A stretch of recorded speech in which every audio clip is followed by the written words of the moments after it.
Retirement is when the tax system stops whispering and starts negotiating with you directly. Most people do not understand that until it is too late. While you are working, the system hides a great deal of its aggression behind payroll withholding. Taxes leave before you feel them. Social Security withholding happens in the background. Medicare comes out before breakfast. Your employer becomes the middleman between your labor and the government's appetite. And because of that arrangement, many people walk through their working years with a dangerous illusion. They think taxes are a stable burden. They think the rules are annoying but straightforward. They think retirement will make the whole thing simpler for a great many households.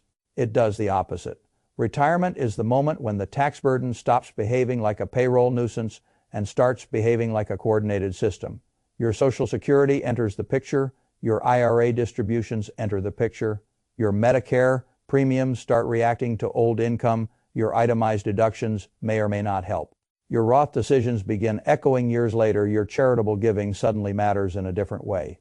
Your state and local taxes may become useful again. If you itemize, a widow's filing status can change the whole slope of the tax hill. And worst of all, many people keep making decisions as though each piece lives in isolation. It does not. That is the first thing I would want you to understand about 2026. The government did not merely publish new brackets. It rearranged the pressure points. If you are retired, near retirement, or planning retirement income, this is not a year to memorize one deduction and congratulate yourself. It is a year to remap the whole operating system. The headline numbers look comforting enough at first glance for 2026. The standard deduction is $32,200 for married couples filing jointly, $16,100 for single filers and married filing separately, and $24,150 for heads of household. The federal brackets also moved higher with inflation, with married joint filers moving from 10% up to 37% across the new thresholds, and single filers following their own widened ladder. That sounds benign. It sounds like ordinary indexing, but 2026 is not ordinary indexing. It includes changes layered on top of changes, and when layers interact, the superficial headline often becomes the wrong story. The most important new layer for older taxpayers is the enhanced deduction for seniors. Effective for 2025 through 2028, eligible individuals age 65 or older can claim an additional $6,000 deduction per person.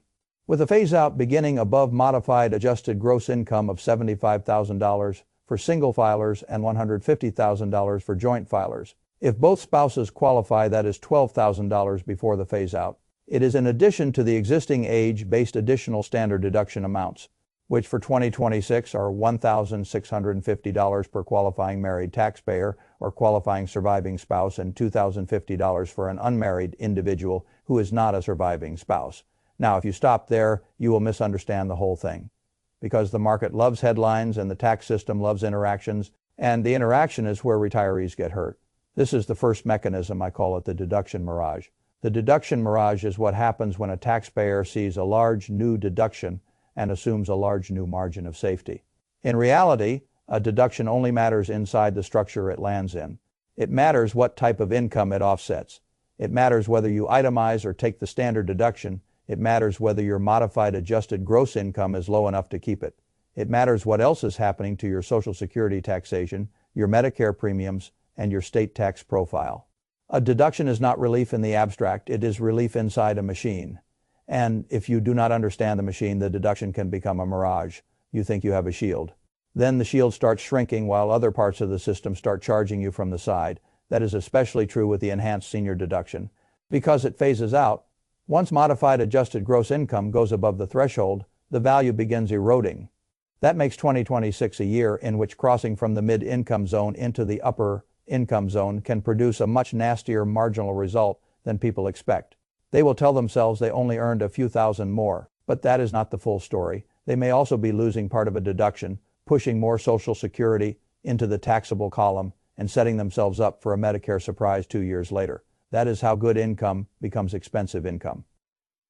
Let us talk about Social Security, because this is where retirees most often discover that nothing in the code was built for psychological simplicity. The taxation thresholds for Social Security have not been inflation indexed. For years they have remained essentially stuck. Combined income over $25,000 for many single filers and $32,000 for many joint filers can start making benefits taxable, and above $34,000 single or $44,000 joint, Up to 85% of benefits can be taxable. The new senior deduction does not change those Social Security thresholds. What it can do is reduce taxable income after the fact, softening the pain for some households. But it does not rewrite the underlying trigger structure. That distinction matters enormously. Because many people are now being sold a lazy narrative that 2026 somehow makes Social Security wash out automatically. That is not how I would phrase it. The enhanced senior deduction can help offset taxable income for eligible older taxpayers, but the combined income formula that determines whether up to 50% or 85% of your Social Security becomes taxable is still sitting there like an old bear trap. If you want clean planning, you do not assume the deduction saves you. You model the combined income, you model the deduction, you model the interaction, then you decide what type of withdrawals or conversions you can afford. That is the second mechanism. I call it the double ledger trap. The double ledger trap is the mistake of thinking one part of retirement tax planning is happening on the return, while another part is happening somewhere else. Social Security taxability is one ledger. Standard and enhanced deductions are another. IRA distributions are another. Capital gains and dividends can be another. People talk about them separately because that is how videos are made. The tax bill does not care about the videos, it cares about the combined result. So when somebody says, I only withdrew a little more from my IRA, my response is always the same. Compared to what? Compared to your bracket? Compared to the deduction phase out? Compared to Social Security taxation? Compared to IRMAI in 2 years? Compared to the fact that widowhood could shove the same income onto a single return later? Retirement tax planning is not arithmetic. It is orchestration. And the people who lose the most are almost always the people playing one instrument at a time. This is why I am more interested in sequence than in deductions. If you are a married couple both over 65 taking the standard deduction in 2026, then yes, your shield can be much larger than many people realize. The base standard deduction, the age-based additional standard deduction, and the enhanced senior deduction can combine into something substantial. But the important question is not how big the shield looks on a slide. The question is whether you can preserve it while keeping your other moving parts under control. That is where the income thresholds begin to matter like cliffs rather than like lines. And cliffs do not announce themselves kindly. Now let us move to Medicare because that is where retirees discover one of the most insulting features in the whole system. Medicare does not care what you earn this year first. It often cares what you earned 2 years ago. That is the IRMAI problem. The income-related monthly adjustment amount makes Medicare Part B and Part D more expensive for higher income beneficiaries, and for 2026 the baseline premium is set with bracket thresholds that generally look back to prior year tax data under the SSA framework. Social Security S-owned materials explain that if your circumstances have changed because of a qualifying life-changing event, you may be able to ask for a new determination using Form SSA 44. The official SSA materials for 2026 also publish the premium brackets and the standard 2026 Part B premium of $202.9, with higher brackets producing meaningful surcharges. This is the third mechanism. I call it the time lag bomb. The time lag bomb is what happens when the tax decision you made in 1 year comes back disguised as a health insurance premium increase in another. Retirees hate this because it feels unfairly delayed, and in some sense it is. But fairness is not the right category. Predictability is. If a Roth conversion, capital gain, property sale, business exit, severance year, or spousal death pushes your income higher in the look-back year, then IRMAI may arrive later, even if your current income has already fallen. That is why I tell people not to think of Medicare premiums as a health issue.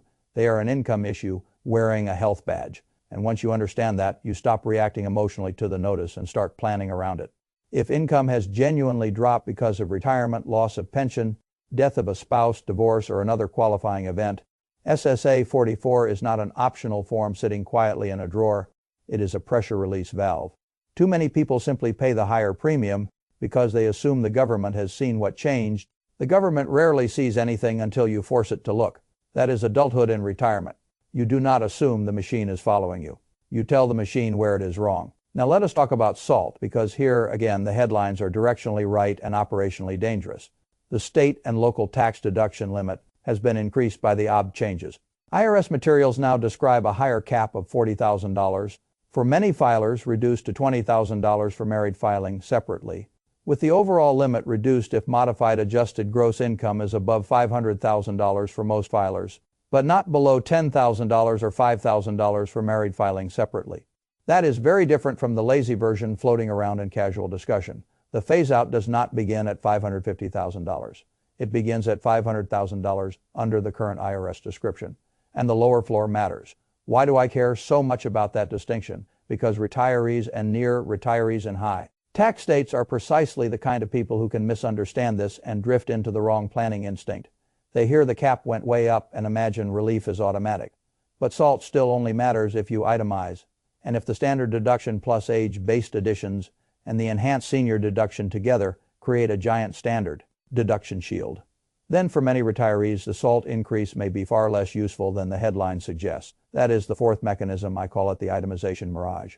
The itemization mirage is when taxpayers celebrate the return of a deduction without asking the only question that matters: will I actually be itemizing after all the other moving pieces are accounted for? In 2026, a retired couple over 6, the 5th of May, have such a large standard deduction base shelter that a bigger SALT cap feels wonderful politically, but remains practically secondary unless their itemized deductions truly exceed the standard stack.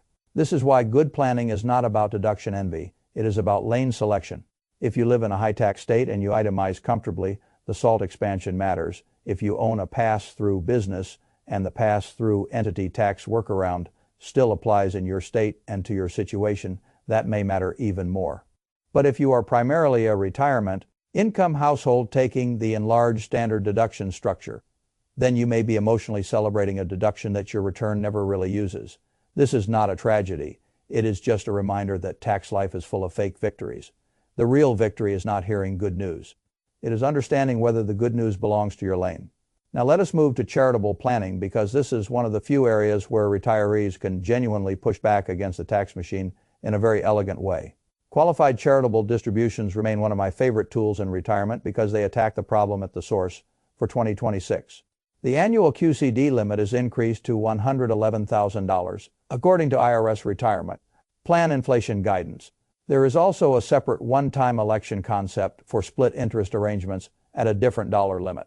But they was not the same thing and should not be casually mixed into ordinary planning conversation. A normal QCD is direct from the IRA to a qualifying charity, and if executed correctly, it can exclude that amount from income, which means the dollars may help satisfy charitable intent without inflating adjusted gross income the way a normal IRA withdrawal would. That is the fifth mechanism. I call it the AGI relief valve. The AGI relief valve matters because so many retirement tax problems are not really about the nominal rate. They are about adjusted gross income leaking into too many systems at once.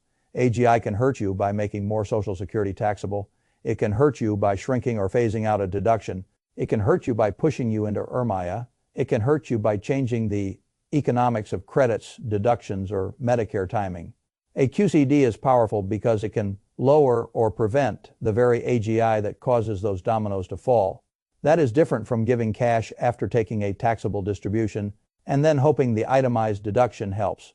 The sequence matters, and retirement is full of sequence problems, disguised as generosity problems. Roth conversions live in the same world of sequence, though with a different emotional flavor.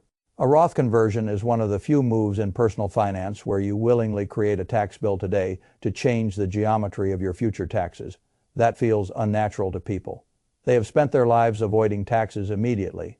But retirement requires a more strategic brain, sometimes paying taxes in a calmer bracket year before required minimum distributions grow, before widowhood compresses brackets, before IRMAIA gets worse, before the enhanced senior deduction phases out, before large IRA balances become future tax bombs, is not a loss. It is a controlled burn. This is the sixth mechanism. I call it the bracket. Space harvest. Bracket. Space harvest is the disciplined use of years in which your taxable income is temporarily lower than it is likely to be later. The ordinary retiree thinks, I should wait as long as possible to recognize more income. The better question is, compared with what future, compared with RMD years, compared with surviving spouse filing status, compared with a future in which Congress changes the rules again, compared with a future where the same IRA dollars are hitting a narrower filing structure and higher Medicare surcharges. The people who do best in retirement tax planning are not those who avoid every bill. They are the ones who choose which bills to pay on purpose. Now, I want to say something bluntly about the bonus deduction for seniors because it is already producing a kind of laziness I dislike. The existence of a $6,000 enhanced deduction does not mean you can stop planning. It means planning just became even more sensitive to thresholds. Once you are above the phase-out range, the very thing that felt like protection becomes another source of marginal pain. You are not just paying the regular tax on extra income, you may also be losing part of the deduction that made your earlier income feel so efficient. That is the seventh mechanism. I call it the hidden marginal rate. The hidden marginal rate is what retirees feel when an additional dollar of income triggers more than the obvious bracket.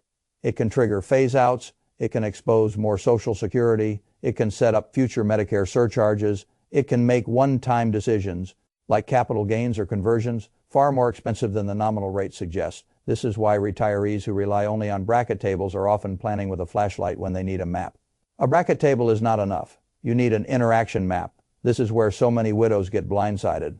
While married, a couple may be living comfortably within a joint filing structure, benefiting from wider brackets, larger joint thresholds, and some planning room.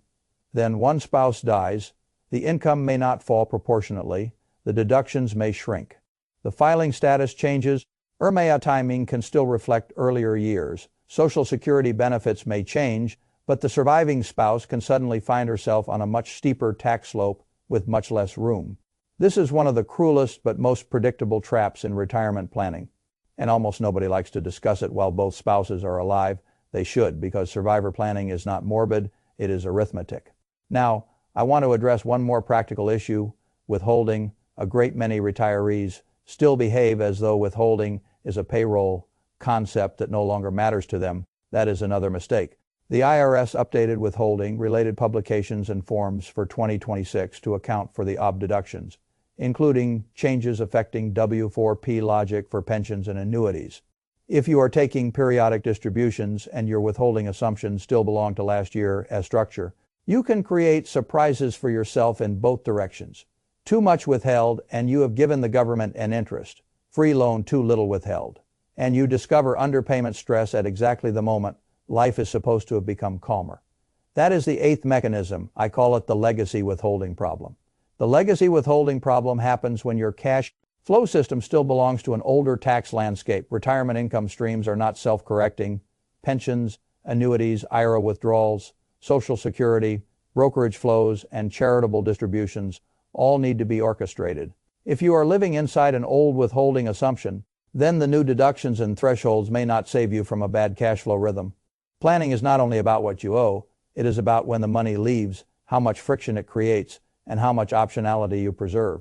And that really is the deeper truth of 2026. This is not a year where one rule changed. It is a year where multiple tax channels began leaning on each other harder.